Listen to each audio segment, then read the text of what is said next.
मन जहार है तो मन से लड़ो, जहार से तो लड़ना पड़ेगा। सेक्स पाप है तो उससे लड़ो, और ऊपर से कहा जा रहा है कि द्वंद्व छोड़ो।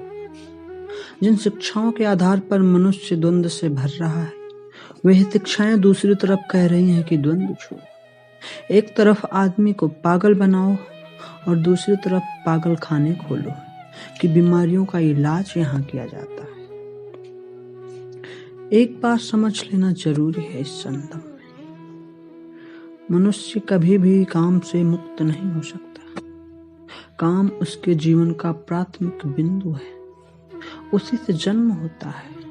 परमात्मा ने काम की शक्ति को ही, त्यक्त की शक्ति को ही मूल बिंदु स्वीकार किया है, और परमात्मा जिसे पाप नहीं समझ रहा है, महात्मा उसे पाप बता रहे हैं। अगर परमात्मा उसे पाप समझता है तो परमात्मा से बड़ा पापी पृथ्वी पर, इस जगत में, इस विश्व में कोई नहीं है। फूल खिला हुआ दिखाई पड़ रहा है। कभी सोचा है कि फूल का खिल जाना भी सेक्सुअल एक्ट है? फूल का खिल जाना भी काम की एक घटना है, वासना की एक घटना है। फूल में क्या, उसके खिल जाने में, उसके खिल जाने में कुछ भी नहीं है। वे बिंदु हैं पराग के, वीर्य के कण हैं, जिन्हें तितलियां उड़ाकर दूसरे फूलों पर ले जाएंगी और नया जन्म देंगी।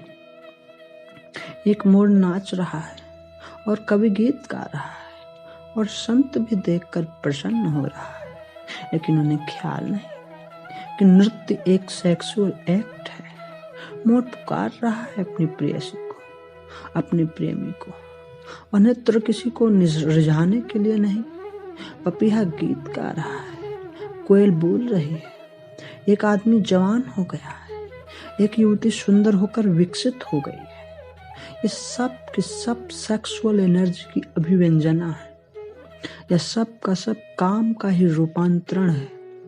यह सब का सब काम का ही अभिव्यंजना है, अभिव्यक्ति है।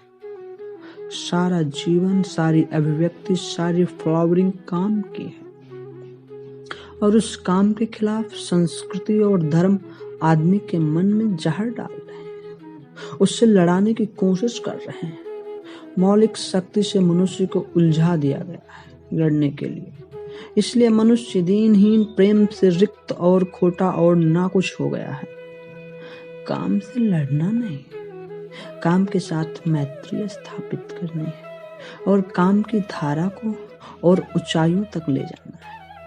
किसी ऋषि ने किसी वधु को 9 वर्ष और वधु का आशीर्वाद देते हुए कहा कि तेरे 10 पुत्र पैदा हो और अंततः तेरा पति 11वां पुत्र बन जाए। वासना रूपांतरित हो तो पत्नी माँ बन सकती है, वासना रूपांतरित हो तो काम प्रेम बन सकता है, लेकिन काम ही प्रेम बनता है। काम की ऊर्जा ही प्रेम की ऊर्जा में रूपांतरित होती है, लेकिन हमने मनुष्य को भर दिया है काम के विरोध में। इसका परिणाम यह हुआ है कि प्रेम तो पैदा नहीं हो सका, लेकिन वह तो आगे का विकास था, काम की स्वीकृति से आता। प्रेम तो विकसित नहीं हुआ और काम के विरोध में खड़े होने के कारण मनुष्य का चित्त ज्यादा कामुक हो गया और सेक्सुअल होता चला गया। हमारे सारे गीत, हमारी सारी कविताएं, हमारे सारे चित्र, हमारी पेंटिंग, हमारे मंदिर, हमारी मूर्तियां सब घूम फिरकर सेक्स के आसपास केंद्रित हो गई। हमारा मन ही सेक्स के आसपास केंद्रित हो गया है। इस जगत में कोई भी पशु मनुष्य की भांति सेक्सुअल नहीं। मनुष्य 24 घंटे सेक्सुअल हो गया है। उठते, बैठते, सोते, जागते सेक्स ही सब कुछ हो गया। उसके प्राणों में एक घाव हो गया है, विरोध के कारण, दुश्मनी के कारण, शत्रुता के कारण। जो मनुष्य का मूल था उससे मुक्त तो हुआ नहीं जा सकता था, लेकिन उससे लड़ने की चेष्टा में सारा जीवन रुग्ण जरूर हो सकता था और रुग्ण हो गया है। और यह जो मनुष्य जाति इतनी कामुक दिखाई पड़ रही है, इसके पीछे तथाकथित धर्मों और संस्कृति का बुनियादी हाथ है। इसके पीछे बुरे लोगों का नहीं, सज्जनों और संतों का हाथ है। और जब तक मनुष्य जाति सज्जनों और संतों के अनाचार से मुक्त नहीं होगी, तब तक प्रेम के विकास की कोई संभावना नहीं है। मुझे एक घटना याद आती है।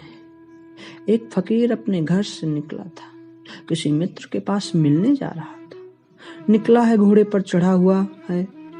अचानक उसके बचपन का एक दोस्त घर आकर सामने खड़ा हो गया।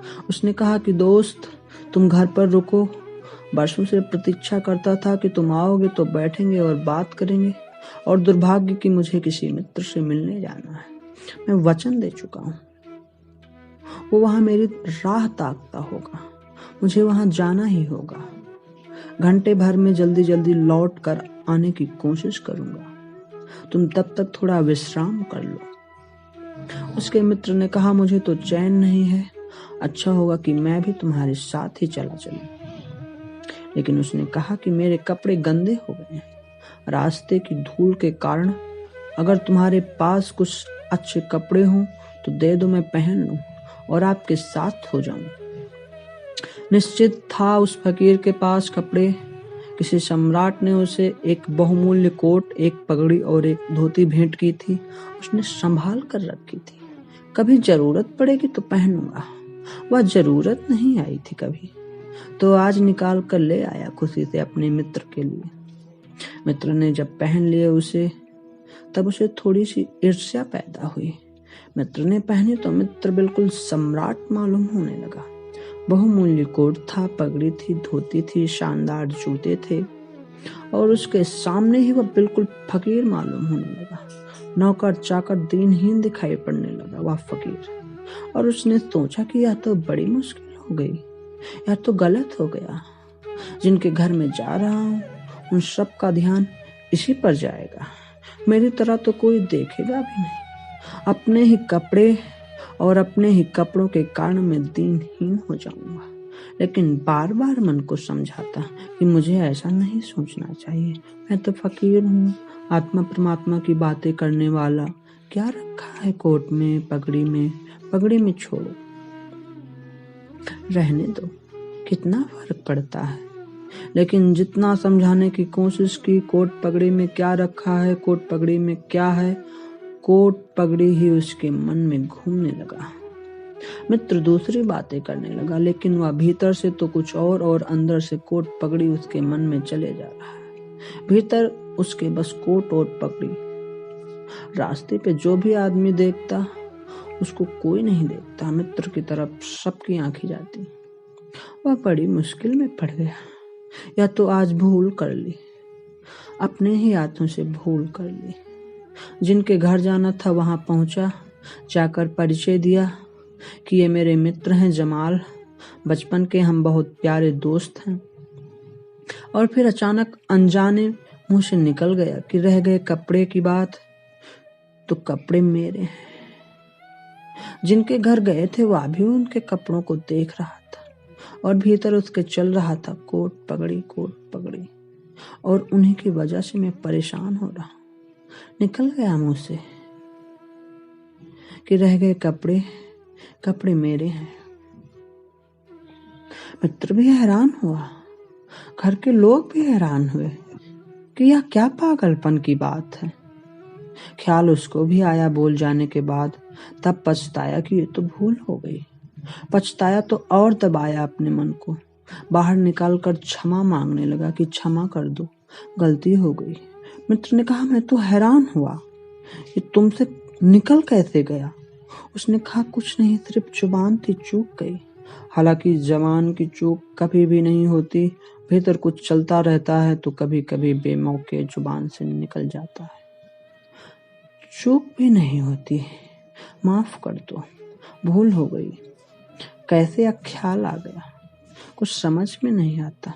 हालांकि पूरी तरह समझ में आ रहा था कि यह ख्याल कैसे आया है। दूसरे मित्र के घर गए। अब वह तय करता है रास्ते में कि अब चाहे कुछ भी हो जाए, या नहीं कहना है कि कपड़े मेरे हैं। पक्का कर लेता है अपने मन में। घर के द्वार पर उसने जाकर बिल्कुल दृढ़ संकल्प लिया कि यह बात नहीं उठानी है कि कपड़े मेरे हैं। लेकिन उस पागल को पता नहीं कि वह जितना ही दृढ़ संकल्प कर रहा है, इस बात का अदृढ़ संकल्प बता रहा है इस बात को कि उतने ही जोर से उसके भीतर यह भावना घर कर रही है कि कपड़े मेरे हैं,